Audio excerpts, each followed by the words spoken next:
강제 구인에 화들짝 놀란 걸까요?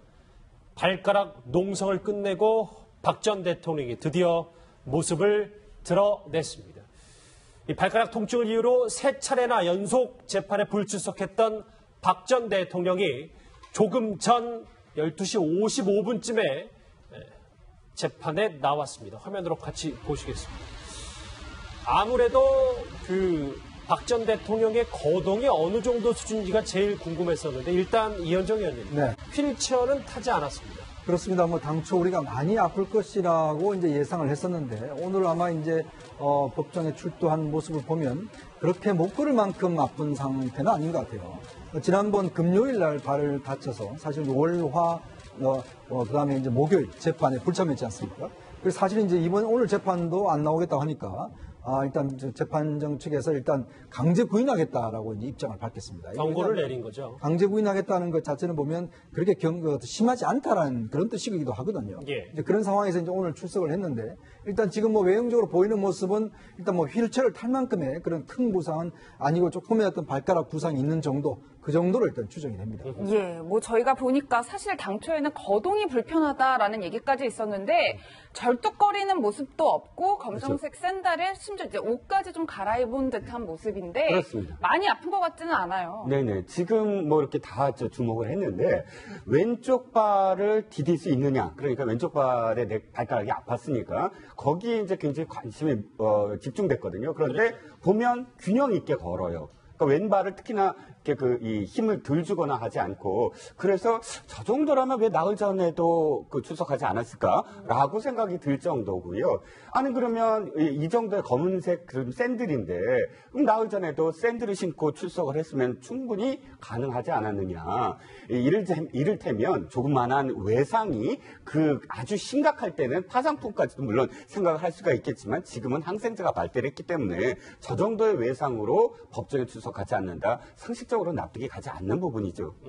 처음에는 좀 잘 걷다가 약간 조금 주춤하고 멈칫하는 부분도 분명히 있긴 해요. 뭐 부상 정도를 우리는 알 수 없지만 다만 신발 얘기가 나와서 하는데 이수희 변호사님 지금 뭐 스타킹을 신은 채 검은색 샌들을 신긴 했지만 박 전 대통령이 그전부터 이 구두에 대한 애착이 있다 보니까 이 발가락 병을 더 키웠다라는 얘기도 있었습니다. 저는 그거보다는 이제 지금 얼굴을 보면 계속 얼굴에 뭔가 붓기가 있잖아요. 그리고 이제 보도된 거에 의하면 신장 기능이 썩 좋은 것 같지는 않고 그렇다고 보면 특히 이제 여성들 경우에 이렇게 몸이 부으면 하반신 쪽에 특히 발이나 다리가 많이 붓는 경우들이 있거든요. 그런 경우들이 이제 근데 이전의 신발이 이렇게 다 막혀 있는 춘추용 구두였는데 아마 그것이 더 불편하게 하지 않았나 싶은데요. 이번에 이제 아마 뭐 저런 편한 신발을 사서 넣어줄 만한 일을 누가 봐주는지는 모르겠지만 예. 아마 저 샌들을 신는 것이 그나마 좀 다리에 더 편하다고 생각해서 바꾼 것 같아요. 근데 뭐 신발의 문제보다는 전체적으로 좀 건강에 이렇게 겉으로 보이는 붓기라든가 뭐 이런 거 아니면은 문지방에 부딪혔다라고 하는데 뭔가 그러니까 정신적으로도 이렇게 이렇게 추스린다라는 거 있잖아요. 정신을 똑바로 차리고 이렇게 좀 강건하게 지내기보다는 뭔가 좀 이렇게 위축되어 있고 좀 산만한 상태가 아닌가 저는 좀 그런 추측도 해봅니다. 예, 뭐 근데 이수희 변호사님 어쨌든 불출석 사유를 발가락 부상이라고 명시를 했고 또 구치소에서 구체적인 검진을 했는데 특이한 점이 없다 뭐 이런 소견을 밝혔다고 해요. 그러면 좀 변호인들이 거짓말을 했다 뭐 이렇게 봐야 되는 건가요? 그게 이제 되게 뭐 통증이라는 게 늘 뭐 엑스레이라든가 이런 거에서 찍히는 거는 아니죠. 그래도 이제 문진이라든가 할 때는 본인은 통증을 느끼지만 불편하지만 뭐 그렇게 객관적인 의료 자료가 안 나올 수는 있는 거고 검사 결과가 뭐 변호인들이 의도적으로 거짓말을 했다기보단 뭐 박 전 대통령께서 의뢰인이 너무 불편하고 걷기 힘들다고 하고 통증 때문에 뭐 재판에 집중하기 어렵다라는 호소를 계속 한다고 하면은 변호인들 입장에서 강권하기는 쉽지 않았겠죠. 그러니까 한 3번에 걸쳐서 불출석을 하고 재판부에서 뭐 그 구치소에서 진료 기록을 봤을 때 뭐 이런 경우면은 출석을 해야 된다라고 강하게 나오니까 그제야 재판부에서 강제 구인도 할 수 있을 거다. 그런 모습보다 나오시는 게 어떻겠느냐라는 설득이 통한 거 아닌가 싶습니다. 우리는 저 왼발에 집중했는데 이 변호사님 말씀처럼 얼굴을 좀 보니까 박 전 대통령의 안색이 예전보다 확실히 안 좋아진 건 뭐 육안으로도 확인할 수 있어요. 그럼에도 불구하고 저 소견, 특이 소견 없고 원래 어제까지는 내성 발톱, 그 전에는 인대기까지 있었으니까 그런 소견이 확실히 좀 나오긴 나왔어야 되는데 없다. 이거 그러면 진짜 꾀병 아니냐? 뭐 이런 얘기 할 수 있는 거 아닙니까? 일단 이제 구치소에서는 구치소에 임무위가 있습니다. 의사가 있기 때문에 어떤 그 재소자가 문제가 생길 경우는 이제 의사가 항상 진단을 하게 돼 있고, 만약에 여기서 이제 진단이 안 되면 이제 외부 병원에 특별히 가서 이제 진단을 받게 되는데, 사실 이제 그 정도도 아니고 내부 의사가 했다는 것 자체는 뭐 크게 어떤 문진이나 그다음에 어떤 촉진을 통해서 사실 뭐 크게 어떤 아픈 것은 아니다라는 결론이 내려진 것 같아요. 근데 어쨌거나 이제 이번 주가 재판이 이제 사실은 이제 이재용 부회장하고는 이제 재판제 같이 안 서는 것은 성공했지 않습니까? 예. 근데 그런 걸로 비춰보면 사실은 지금 이번 주에 아프다라고 하는 것 자체가 보면 사실 이번 주가 이 박근혜 전 대통령 재판에서는 가장 중요한 사실은 뭐 날입니다. 왜냐하면 이 뇌물죄와 관련해서 이재용 부회장과 이제 직접적인 증언을 이제 했어야 됐고, 예. 좀 처음으로 이제 이재용 부회장과 얼굴을 보는 그런 날이었지 않습니까? 일단 그 날을 피하고 어차피 나중에 이제 재판부에서는 나중에 뭐 따로 기회를 잡든지 아니면 그냥 없이 진행하든지 아마 그렇게 했기 때문에 당장 지금 박 전 대통령 측이 일단 이제 상황 자체는 대면한 상황은 일단 모면한 거기 때문에 어느 정도 지금 아픈 것 자체는 재판 전략으로 볼 때는 일단 좀 성공한 측면도 있지 않나 싶습니다. 예, 뭐 실제로 사실 이재용 부회장 재판에서도 당시 증인으로 출석하라라는 통보를 받았을 때 허리가 아프다면서 거부를 했었단 말이에요. 뭐 이 정도가 되면 본인이 좀 출석을 뭐 결정한다. 뭐 저희가 이렇게 판단을 해봐도 될까요? 그렇죠. 출석을 하기 사실 싫겠죠. 무슨 좋은 일이라고 자기가 가고 싶겠습니까? 그리고 과거의 자기 입장은 절대적인 갑의 입장, 절대 권력의 여인으로서의 그런 위치에 있고 모든 사람을 자기가 부리던 상황인데 지금 이렇게 험한 자리에 가는 거 아닙니까? 사실은 피하고 싶은 자리를 피할 때 가장 우리가 많이 쓰는 게 칭병 아닙니까? 몸이 아프다는 이유죠. 그래서 가장 그런 그 고전적인 그런 태도를 취한 것이 아닌가 그렇게 싶습니다. 그리고 이 전반적인 재판에 대하는 이 태도도 보면은 사실상 침대 축구를 하고 있습니다. 뭐 그냥 일단 그 축구할 때 선수들이 그라운드에 막 눕기부터 먼저 하지 않습니까? 그래서 시간 끌고 이렇게 하는 건데 이 전형적인 재판에서의 모습도 변호인들도 그렇고 당사자도 그렇고 침대 축구를 보여주고 있다. 그런 모습에서 이게 사실 이런 모습이 이 형사재판뿐만 아니라 과거에 헌재 재판소에서 헌재 심판을 받을 때도 그때도 그렇게 했죠. 그래서 이게 일관된 전략으로 나오는 모습이고 가장 고정적인 칭병을 핑계로 피한 것이다 이렇게 봅니다. 다시 한번 말씀드리지만 일주일 만에 재판에 출석한 박 전 대통령 오늘 검은색 샌들을 신고 조금 다른 발가락 부상에서는 어느 정도 낫다는 뭐 얘기도 있긴 있는데 이종근 실장님 네. 어찌됐건 법원이 강제 구인 그러니까 경고를 하지 않았으면 아직도 출석하지 않았을 것이다 뭐 이런 예상도 했었습니다. 네, 박근혜 전 대통령 변호인 측의 어떤 그런 전략은 어찌됐든 하루라도 더 늦추자 하는 걸로 지금 보여집니다. 지금 사실 모양새는 좀 안 좋다라는 어떤 뭐 이 분석도 있지만 그럼에도 불구하고 그거는 이미 예를 들어서 그러니까 박 전 대통령의 체면이라든지 이런 부분들은 이미 좀 벗어난 게 아니냐. 지금 이번 주에 이렇게 그 출석을 사흘 정도 안 했는데 이 안 한 것이 사실은 굉장히 결정적인 어떤 부분이거든요. 어차피 지금 이재용 부회장과는 독대를 한 거고 박 전 대통령과 그러면 독대해서 무슨 이야기가 나눴느냐가 가장 이 재판의 뇌물죄 핵심인데 당사자가 안 나옴으로써 어떤 표정이라든지 이런 부분도 사실 재판정에서 알 수도 없고 그런 모든 것들을 가리는 효과를 가져왔기 때문에 이런 아마도 말씀하셨듯이 강제 구인 얘기가 안 나오면 하루라도 더 버티는 그런 전략이었는데 강제 구인이 나옴으로써 최대한 시간을 벌었다 하는 그런 그 전략을 성공했다 도리어 전략적으로 성공했다 이렇게 아마 자평을 할 가능성이 큽니다. 예, 뭐 어쨌든 법원에서 강제구인 얘기까지 꺼낸 거 보면 굉장히 엄격하게 지금 대하고 있는 것 같은데 구속기한 내에 반드시 뭐 일정을 다 완료하겠다 뭐 이런 의지라고 보면 될까요? 예, 재판부에서는 지금 이제 처음에는 지금 주 4회 진행을 하고 있는데 공판이 주 3회로 줄여달라고 했었죠. 피고인 측에서 그것도 받아들이지 않았고요. 지금 뭐 신청된 증인만 뭐 수백 명이라는 얘기가 나오긴 하는데 아마 일정 시간이 지나고 나면은 아마 그 증인 신청된 부분도 좀 정리를 해서 대폭 줄이지 않을까 싶고요. 물론 그럴 때는 검찰 측하고 피고인 변호 측의 동의가 있어야 합니다만은 그런 소송 지휘권이라 그러는데 그런 소송 지휘권도 발동할 걸로 보이고 그리고 지금 경미한 사건의 경우에는 피고인이 출석 안 해도 재판 진행할 수 있어요. 하지만 이런 사건에 있어서 피고인이 계속 출석을 안 한 상태에서 변호인만 있는 상황에 공판이 진행된다고 하면 나중에는 그 절차적인 부분만 아니라 공정성, 피고인의 방어권에 있어서도 문제가 야기될 수 있으니까 이렇게 이제 강한 모습을 보인 것으로 보이고요. 예. 그런데 뭘 떠나서 저는 이 주 4회 공판이 계속 진행되고 6개월의 구속기간을 꼭 맞춰야 하느냐라는 데 있어서 좀 근본적인 문제 제기도 나와야 된다고 보입니다. 그 1심의 6개월 구속기간 규정은 그러니까 재판이 너무 늘어지는 것 때문에 피고인이 그 불이익을 받을까봐 하는 규정이거든요. 그렇죠. 원칙은. 그런데 지금 이거는 외려 그 6개월 시한 때문에 피고인의 방어권이 침해된다라고 하면은 그것도 과잉한 면이 분명히 있다고 보이고요. 좀 그래서 저는 근본적인 문제에 대해서 좀 법조 쪽에서도 이 사건을 두고 뭐 누구를 두둔하기 위한 것이 아니라 이런 굉장히 유일무이한 사건이잖아요. 그렇죠. 이런 경우에 과연 이 6개월 시한에 대해서 어떻게 해석해야 되느냐 부분을 좀 논의할 필요는 있다고 보입니다. 어찌됐건 여기 계신 네 분의 전문가들은 박 전 대통령이 발가락 통증을 이유로 일주일 동안 출석하지 않은 게 어느 정도 소기의 성과, 전략적으로 봤을 때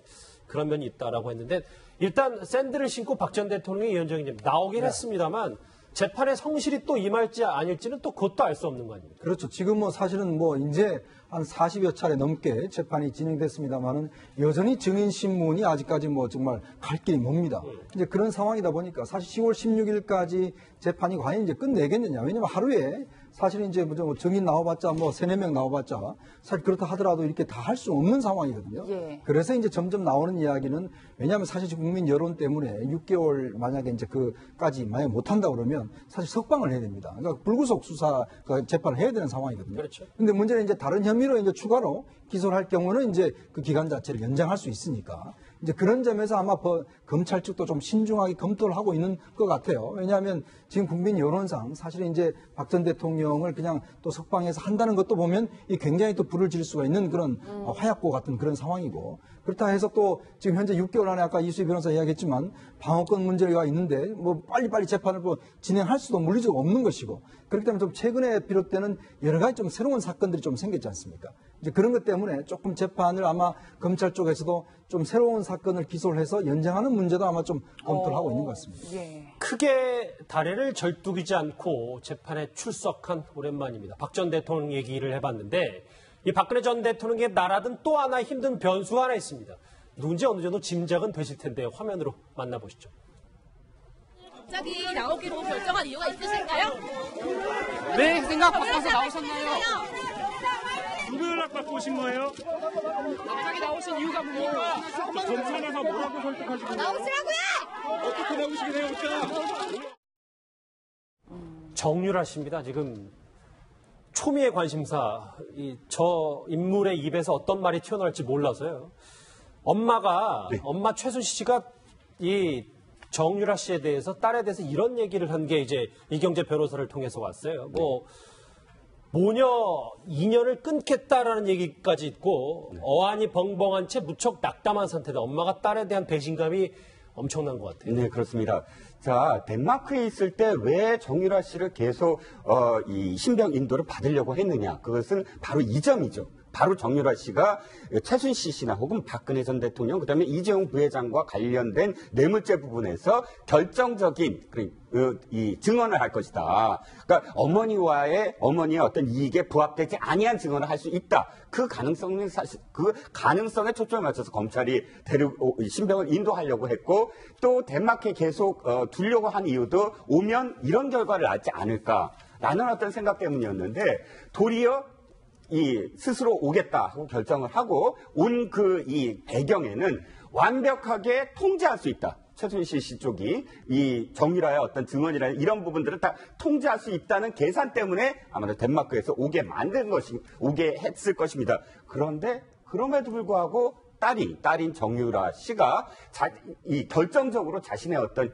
이 재판에 영향을 미치는 그런 부정적인 그런 증언을 했을 때 자신의 지금까지의 모든 계획, 그리고 앞으로의 계획이 다 어긋나는 셈이 돼버렸죠. 그러니까 딸이 다 아니라가 아니라 자신이 예를 들어서 최소한 형기를 단축하려는 그런 어떤 그런 전략에서 아주 치명적인 또 이 결과를 낳을 수도 있는 그런 증언이었다라고 생각을 할 수밖에 없겠죠. 예, 뭐 실제로 연까지 끊겠다는 최순실 씨가 이런 얘기도 했다고 하더라고요. 삼성 재판에는 내가 먼저 출석해야 하는데 정유라가 먼저 출석해서 엉망으로 만들었다. 그러니까 본인은 뭔가 묘수가 있었다. 뭐 저희가 이렇게 보면 될까요?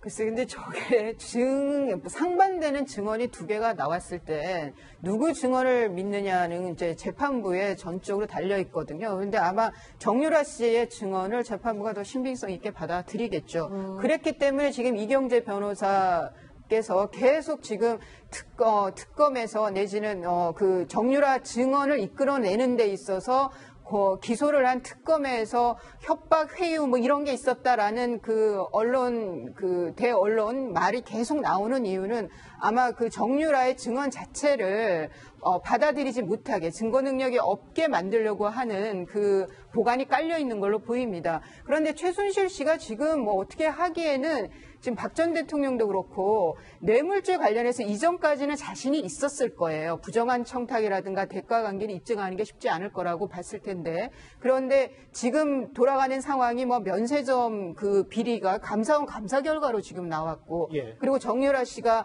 그 말 세탁이라든가 아니면은 삼성 관계자가 와서 뭐 말 세탁 그 말을 바꾸는 데 있어서 직접 좀 보고 가고 승마 유망주에 대한 지원이 아니라 정유라 개인에 대한 지원이었다는 이런 얘기들을 증언을 했기 때문에 뭐 최순실 씨가 먼저 나가든 뒤에 나가든 상관없이 정유라 씨의 증언 자체가 갖는 그 가치는 굉장히 높다고 볼 수 있습니다. 이 최순실 씨의 모녀 사이를 알면 향후 이들의 태도를 좀 짐작할 수 있지 않을까요? 독일 조력자의 목소리 한번 들어보시죠. 뭐 친한 것 같지는 않아요. 같이 다니는 걸 많이 못 봤어요. 주로 혼자 다니시고 오히려 직원들이랑 같이 다니시고 같이 뭐 하는 걸 많이 못 봤어요. 원래 딸이 엄마랑 친할 수도 있는데 대화를 많이 안, 뭐 잔소리식으로 얘기 많이 하시죠. 엄마랑 같이 있었을 때인지 몰라도 그거는 제가 많이 못 봤어요. 그렇죠, 듣고는 있어요. 계기진 않아요. 딸이 본인 맘대로 지금 흘러가지 않고 오히려 정반대로 가니까 변호인 통해서 이런 얘기를 했더라고요. 같이 보시면 정말 나에게 불리한 증언을 계속 하려고 하는지 물어봐달라. 그러니까 뭔 생각하는지 좀 알아봐라. 이런 거 아니겠어요? 그러니까 지금 이제 최순실 씨가 정말 답답하겠죠. 지금 정유라가 도대체 무슨 생각을 하고 있는지를 이제 알 수 없기 때문에 아마 변호인이나 또 지금 전 남편까지 지금 동원해서 정윤혜 씨까지 동원해서 지금 좀 딸을 좀 챙겨봐달라고 지금 부탁을 했고, 정윤혜 씨도 지금 사실은 정유라가 덴마크 온 이후에 이제 계속 좀 만나고 있다고 합니다. 근데 제가 만약 정유라 입장에서 본다면 지금 상황에서 보면 정유라는 사실 제일 중요한 게 뭐겠습니까? 일단 자신의 자녀 아니겠습니까? 예. 자녀가 중요하거든요. 장시호를 봤잖아요. 장시호를 보면 그 상황에서 장시호는 그래도 이제 이 상황을 잘 넘겼단 말이죠. 또 똑같이 애기도 있고. 자, 그리고 어떤 면에서 보면 지금 평생을 최순실의 딸로서 살아야 되는 거예요. 그러니까 그동안 여러 가지 정유라에 대한 증언을 보면 정유라는 굉장히 현실적이고 어떤 그런 측면이 있다는 거 아니겠습니까? 이미 나이에 걸맞지 않게 상당히 또 사리도 밟고. 자, 그렇다면 정유라도 생각을 했겠죠.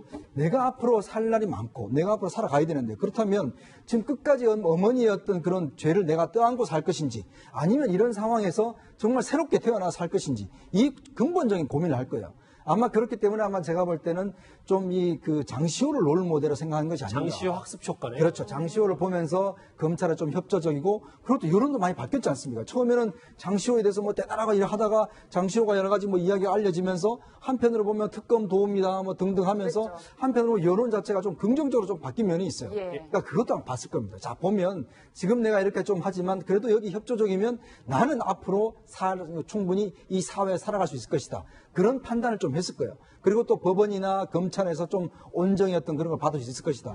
그렇다면 지금 엄마하고 나하고는 이제 좀 인연을 끊어야 된다는 생각도 좀 했을 겁니다.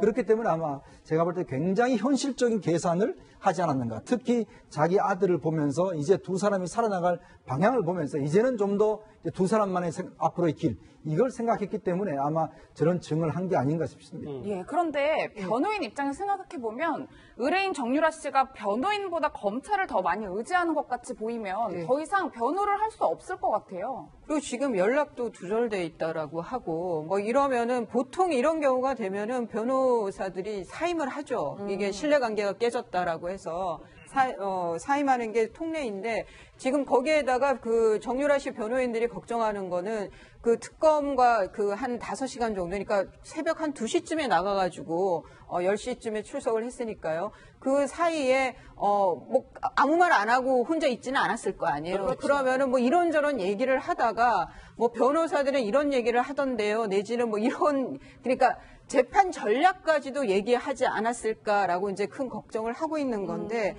글쎄 정유라 씨가 저 정도로 이제 그 뭐 불출석 사유서를 제출했다가 전격적으로 변호인들을 따돌리고 증인 출석을 한 걸로 봐서는 본인에게 상당히 불리한 어떤 정황을 알게 된 게 아닌가, 저는 좀 그런 추측이 됩니다. 다시 한번 불리한 정황을 알게 됐으니까 순순히 얘기할 수밖에 없는. 네, 그러니까 그 뭐 아주 순수한 수혜자, 엄마가 다 알아서 하고 자기는 아무것도 모르고 한 역할도 없고 그냥 사인한 게 전부인 것이 지금까지 정유라 씨의 주장이었잖아요. 그런데 그 같이 그 덴마크에 있던 관계자들도 와서 참고인 조사를 받았고 다른 정황에서 정유라 씨가 그 제법 역할을 한, 그러니까 순수한 수혜자는 아닌 어떤 그런 정황이 특검에 포착이 된 거 아닌가, 검찰에 포착이 된 게 아닌가, 저는 또 그런 추측도 하게 됩니다. 이 엄마에게 등을 돌린 정유라 씨가 지금은 이 인물에게 좀 의지를 하고 있는 것 같습니다. 누군지 화면으로 같이 보시죠.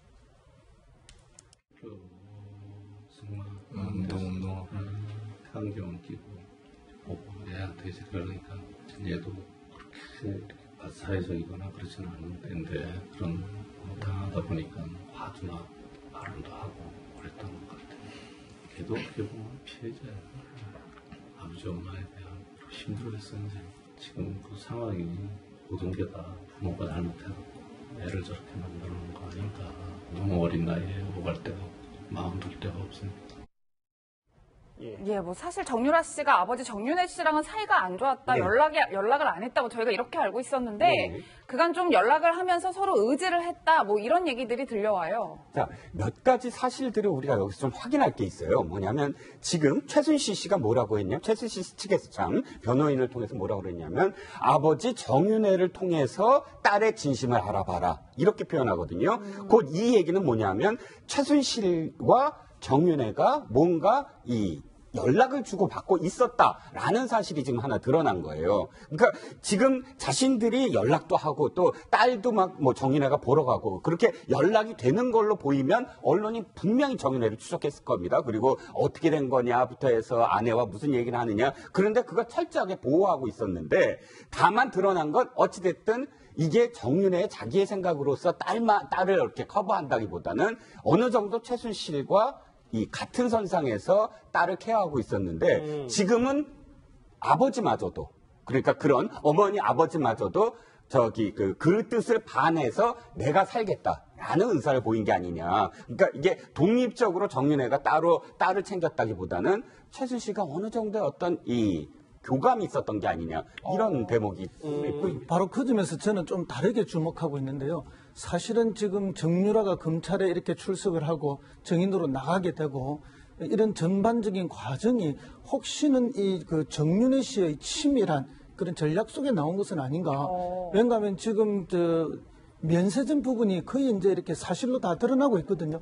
이 면세점 특허 관련해서 그 당시에도 야당에서 문제 제기를 많이 하고 중단해라는 요구도 많이 했지만 전 정부에서 강행을 했습니다. 그때 강행할 때 이 안에는 어마어마한 부정이 있을 것이다. 우리가 이미 다 예측하고 예언을 했습니다. 근데 이게 이제 현실로 다 드러나는 상황에서 이렇게 되면은 뭐 지금의 뇌물 사건이라든지 모든 게 이제 뭐 벗어날 수 없는 백일하에 다 드러나게 될 것이고, 그렇게 되면 정유라마저도 구속될 수밖에 없는 상황으로 몰릴 것이다. 그럼 정유라만이라도 구하자 하는 정유라 구하기 플랜이 다시 가동된 것이 아닌가. 그게 아버지가 그런 생각을 하고. 저는 뭐 그런 어떤 전략적 판단과 치밀한 그런 구상이 있을 거라고 봅니다. 그런 속에서 정유라가 정인 출석도 하게 되고 또 이런 정언도 하게 되면서 본인은 이제 아까 방금 말씀하신 것처럼 그 장시호의 모델로 빠져나가려고 하는 그런 구도가 진행되는 것이 아닌가 그렇게 예측이 되고 있습니다. 예, 뭐 이수혜 변호사님 물론 검찰의 판단이 있겠지만 뭐 마필 관리사의 보모까지 다 불러다 참고인 조사를 하고 있는데 아버지 정윤회 씨를 안 부른다, 뭐 조사를 안 한다, 조금 이해가 안 가는 면도 있어요. 글쎄요. 그게 이제 그 특검에서 뭐 그 소환은 하지 않았다 하더라도 전화로 이렇게 뭐 좀 그 조사하고 이런 경우도 있거든요. 그러니까 정윤회 씨하고 뭐 특검이 됐든 검찰이 됐든 전혀 그 이와 관련해서 정유라 씨와 관련해가지고 전혀 조사가 없었냐. 그거는 확언할 수가 없어요. 소환이 아니었라 하더라도 전화로도 충분히 가능하기 때문에. 예, 지금 화면에 보시는 게 이제 아버지가 출석하지 말라고 만류했는데도 저렇게 정유라 씨가 저게 그날 출석하는 오전 새벽 2시 6분입니다. 집에서 저렇게 나서서 특검 차량에 탑승하는 장면이 CCTV에 고스란히 저렇게 녹화가 됐는데 이현정 의원님, 어찌됐거는 지금 아버지, 엄마는 뭐 2년 끊겠다는 얘기도 하고 있으니까. 어쨌든 지금 뭐 장시호 씨를 모델로 하든 뭘 하든 특검이 더 믿을만하다고 생각을 하면 앞으로도 최순실 씨가 빠지게 불리한 증언을 계속할 거 아니겠습니까? 지금 이제 정유라의 증언을 좀 분석을 해보면 정유라는 일단 전문 증거예요. 들었다는 것이 자기가 직접 뭐 보고 확인하고 자기가 직접 수행한 것이 아니고 엄마가 그렇게 이야기하던 거, 그다음에 삼성관계 이야기하던 거, 그걸 들었다라고 이야기하는 거 아니겠습니까? 말 세탁 관련해서 당시의 정황 증거, 그래서 세 사람이 만났다라든지 이런 것인데 실제로 이제 저게 재판에서는 전문 증거 같은 경우는 사실 뭐 직접적인 증거로는 쓸 수는 없습니다. 그렇기 때문에 사실은 뭐 저걸 예를 들어서 어떤 강압에 의한 증거라든지 사실 뭐 증거 탄핵이라든지 이런 걸 통해서 이제 아마 변론식 할 텐데 문제는 저런 정황적 증거가 보면 실제 지금 재판부가 판단할 때는 이게 지금 삼성하고 미리 짜고 삼성과 미리 이야기돼서 이렇게 된 것이다라고 믿을 만한 정황적 증거는 충분히 될 수가 있는 것이거든요. 근데 지금까지의 재판을 보면 사실 이런 정황적 증거보다는 오히려 이제 삼성 측에서 제시했던 여러 가지 지금 뭐냐면 말도 지금 삼성 소속이었다라는 그런 증거라든지 또 삼성의 지금 로펌이나 지금 대단한 변호사들 통해서 여러 가지 법리적 증언을 통해서 사실은 이제 이재용 부회장한테 상당히 유리한 쪽으로 많이 지금 유도를 하고 있는 거예요. 그러니까 특검 측에서는 볼 때는 상당히 좀 불리한 감이 좀 있었습니다. 근데 문제는 이런 정황 증거를 제시함으로 해서 어떤 판사 입장에서 본다면 전체적인 큰 틀 자체가 결국 삼성이 정유라 한 사람을 위해서 이제 증언을 했고 또 말세탁 과정도 삼성이 알고 있었다라는 정황도 이제 알고 그렇기 때문에 아마 재판부가 판단하는 데는 상당히 도움이 됐을 겁니다. 그래서 아마 이제 특검 입장에서는 회심의 카드로 사실은 정유라의 증언을 들이댄 거죠. 그러니까 전반적으로 지금 이재용 부회장 재판은 솔직히 이야기해서 사실 이재용 부회장 쪽으로 상당히 유리하게 진행되어 있다는 그런 이야기가 있었거든요. 근데 지금 정유라의 증언을 통해서 이런 상황 자체가 상당히 좀 많이 바뀌고 있다. 그렇기 때문에 지금 굉장히 삼성 측도 그렇고 지금 이제 최순실도 그렇고 당하고 있는 그런 상황이라고 할 수가 있겠습니다. 예, 이수희 변호사님 뭐 앞서 CCTV가 새벽 2시 6분에 이제 검찰 관계자 정유라 씨가 만나는 모습을 보신 건데 그 법원에 내려준 게 7시란 말이에요. 그럼 5시간 정도를 함께 이제 시간을 보내면서 뭔가 작전을 짰다고 해야 되나요? 하여튼 대화가 오고 갔을 텐데 변호인 입장에서는 무슨 얘기를 나눴는지 뭐 어떤 전략이 오고 갔는지가 굉장히 궁금할 것 같아요. 근데 지금 정유라 씨는 전화를 안 받고 그러니까 왜 증언을 하게 됐는지 왜 태도를 바꿨는지도 변호인 쪽이 모르고 가서 또 특검과 어떤 얘기를 했는지도 모르고 변호인 입장에서는 굉장히 지금 답답할 수밖에 없어요. 최순실 씨 변호인단과 지금 같은데 근데 또 정유라 씨 저 나갈 때 CCTV 보면은 그 인사를 해요. 저기 꼭 인사를 하면서 그 바로 한번 다시 화면을 보실까요? 네, 그러니까 좀 그 전에 꽤 교감이 있었던 어떤 사람이 데리러 온 거죠. 그 처음 보는 사람은 아닌 거예요. 여기서 인사를 해요. 그렇죠. 그런 거 봐서는 이제 그 전에 얘기가 꽤나 돼 있었던 상황으로 보이고 꽤나 신뢰관계를 가지고 있는 그 상황으로 보이는데 저는 그 정유라 씨의 저 증언이 그러니까 특검에서 왜 저렇게까지 해서 정유라 씨를 증언대에 세웠을까요? 그만큼 본인들한테 유리한 증언을 할 거란 걸 알았기 때문인 거잖아요. 그거는 뭐 전문 증거도 분명히 있어요. 뭐 한 걸 들었다. 엄마가 그렇게 얘기하는 거를 들었다라는 것도 있지만 본인이 직접 엄마한테 왜 다른 선수는 안 오냐 그러니까 아예 올 때 되면 오겠지 하면서 뭐 화를 냈다. 그러니까 다른 선수는 안 온다는 뉘앙스의 그런 말도 있었고 급여 받아가지고 그 생활비로 썼다든가 본인이 직접 보고 직접 들은 거 직접 본인이 행한 것들에 대한 증언도 있었거든요. 이거는 그 이전으로 가면은 박근혜 전 대통령이 이재용 부회장과의 독대에서 정유라를 콕 찍어서 지원을 부탁한 건지 강요한 건지 요구한 건지는 몰라도 여하튼 정유라 지원 얘기가 나왔다라는 거를 그 간접적으로 밝혀주고 있는 거거든요. 그런 면에서 굉장히 주요한 증언인 거죠. 예, 이수희 변호사님, 그런데 저는 이제 딸의 입장에서 아무리 생각을 해봐도 내가 아무리 힘든 입장에서라도 엄마에게 불리한 증언을 한다는 게 사실 선뜻 이해가 가지는 않는데 최순실 씨 측, 그러니까 엄마의 변호인, 엄마와 전혀 교감 없이 본인 혼자 선택한 행동이다. 뭐 저희가 이렇게 봐도 무리가 없을까요?